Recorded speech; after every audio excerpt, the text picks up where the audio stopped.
e é por isso que a gente está conversando aqui, para eu tentar ajudar você a continuar vivendo com seu esposo, ou você que já se separou, parar de sofrer, né? Vivendo com ele ou não. Então, o que te atrai por essas pessoas, né?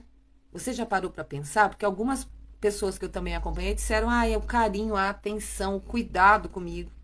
Isso é um perigoso, e eu vou falar por quê, né?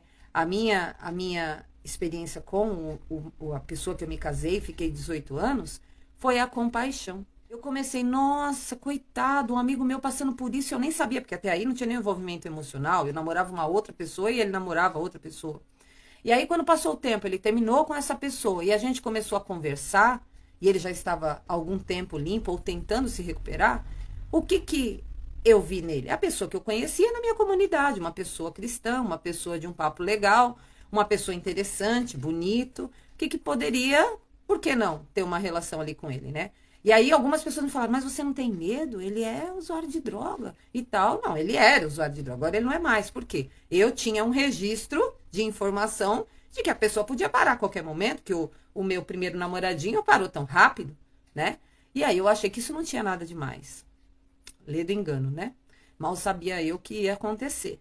E não me arrependo, mas a coisa foi mais grave, né? E aí eu falei, não, a compaixão tocou o meu coração. Nossa, caramba, né? Eu pensei, um tempo depois, a gente consegue lidar com isso. Eu tenho certeza que eu vou ajudar ele a viver muito bem. Isso não vai acontecer de novo. Dentro dessa realidade, como esposa de dependente químico, somos no Brasil 9 milhões de mulheres que são esposas de dependente químico. E a maioria, infelizmente, vive sob um forte impacto de estresse. E o corpo ou a mente que está sob estresse o tempo todo, o que acontece? Vai adoecendo. Porque você está em estado de alerta constante, com medo, com uma preocupação, por isso que a gente vive numa ansiedade. E aí é por isso que desenvolve o pânico, desenvolve a depressão, e aí começa a gerar, né, medo de que ele morra, medo que ele recaia, medo que ele fuja da clínica, medo que ele volte a recair.